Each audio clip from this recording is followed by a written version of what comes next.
Hey, it's me, Lexi, or Alexandria Mack if you want to be more technical. We've reached the last 3 episodes of our inner season, Las Crónicas, and I just want to preface my stories by saying that when I was choosing what stories I wanted to dive into, I wanted to venture into something I really had no idea about. People, places, and things that were going to be completely new to me, and I definitely succeeded. Let's head to the station so I can tell you and my co-hosts about it.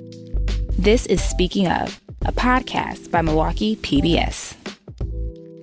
Scotty, Mariano, I have some trivia for you.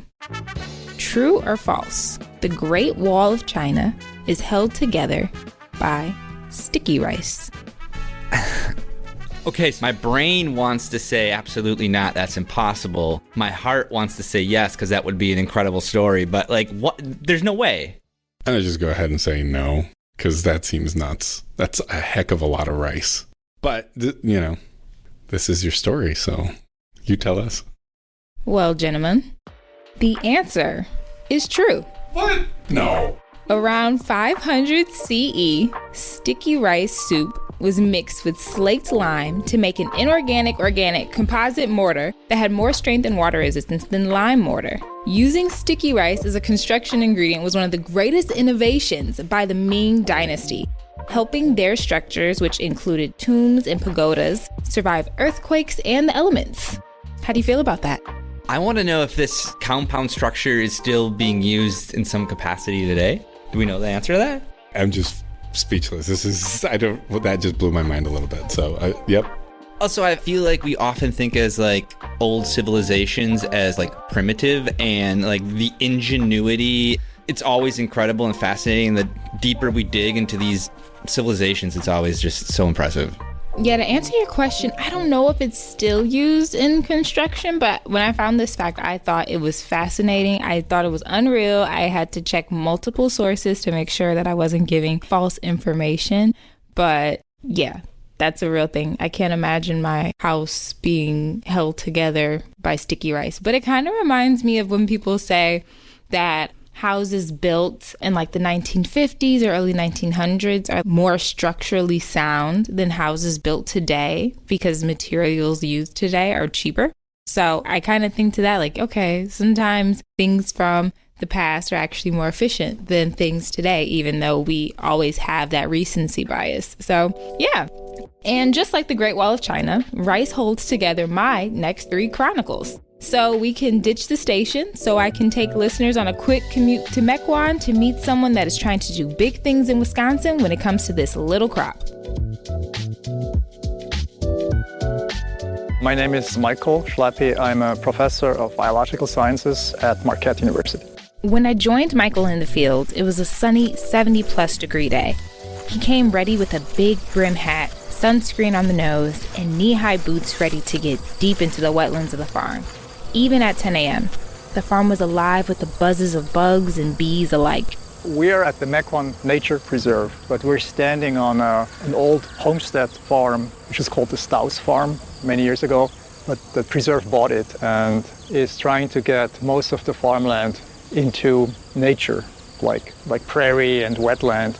And so the rice that I'm growing here in artificial pad is in a way a form of wetlands that I'm creating as part of the mission of the nature preserve as well. Michael's research is testing growing rice in colder environments versus the warmer climates that they're usually grown in. States like Arkansas, California, Texas, Louisiana, for example. And the reason being is that those places are not only warmer, but drier. And with increases in droughts over time, it's likely to be harder to grow rice in these areas. What do you guys think is Wisconsin's leading cash crop, and why? I have 2 guesses. I think it's either ginseng or cranberries. And ginseng, I know we have a huge Hmong community up in the Waukesha area, and our ginseng is sent, Napa Valley wine is Wisconsin ginseng. Our ginseng is heralded around the world, especially in China. We get a high price for it. And cranberries, I believe, is sort of also part of our identity. So I think it's one of the 2. That's my guess. Does cheese count? Yes and no, because when I think of a crop, I think of something that grows out the ground, but I definitely get what you're saying. So explain to me cheese and give me another one too. I was kind of just teasing, but we did do the documentary. Well, I didn't, but Scotty was part of putting together the Dairyland documentary, and that is what Wisconsin is known for across the lake and across the country. And that is an agricultural product. But I think if I had to guess, I don't know enough. I know that something that surprised me is that Michigan, just across the lake, its mint is one of the biggest crops, and it's like some of the best mint in the world. In fact, it's the largest producing mint region in the country. So that's something that surprised me. So it could be something as weird as ginseng, and that's just like the thing. I do know that this used to be the rice capital of Native American societies, which were a lot more, I guess, commercially integrated than people realize. There were commercial routes that took folks from here all the way down to South America and back. So I do know that one of the biggest exports of the Midwest Great Lakes region was rice. But I don't know, you don't hear about Great Lakes rice anymore. I like your thinking, gentlemen. I like your thinking. So these are all ranked number one as far as Wisconsin's leading cash crops. Wisconsin is number one in these categories. Cheese. So that's why I said, like, okay, cheese isn't really a crop, but I see it. I understand. We are the dairy state. Corn. Cranberries, yay for Scotty, and snap beans. So Wisconsin was number one in all those categories.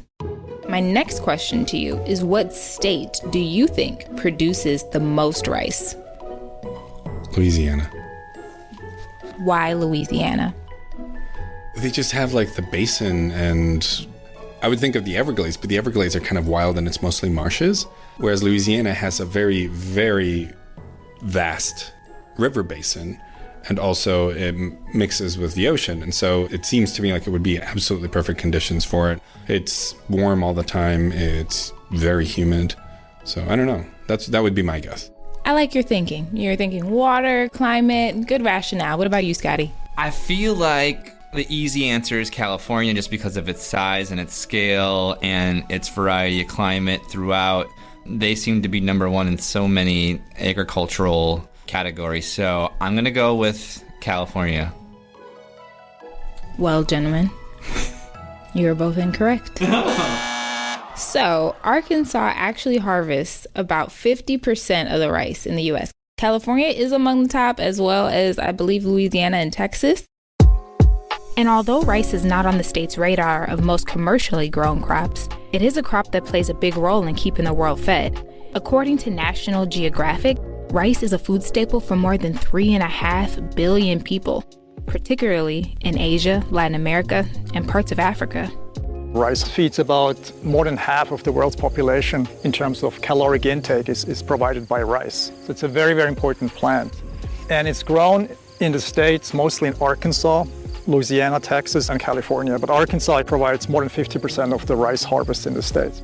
So they have very flat lands, and they have rice research centers there. So now I'm collaborating with the Rice Research Center in Arkansas as well. But their problem is that they're losing water every year. So they have to pump groundwater, and in California there's the mega drought for the last 7 or 8 years. So our prediction is, most people predict that maybe in 10, maybe in 20 years, there won't be any more rice grown in Arkansas because there's simply no water. There's no groundwater or no rice in California. But places like Wisconsin, although cold, have access to a lot of water through our lakes, rivers, and streams, which is essential for a high yield. His hope is that this organically grown rice can prove that Wisconsin does have the capacity to grow rice commercially, no matter how tedious the process may be. But Michael doesn't do this alone. In part 2, we'll meet one of the farmers that helps with the planting and harvest of redstone rice, and break down why she thinks rice is life. I'm Alexandria Mack. I'm Scotty Lee Myers. And I'm Mariano Avila. Thanks for listening.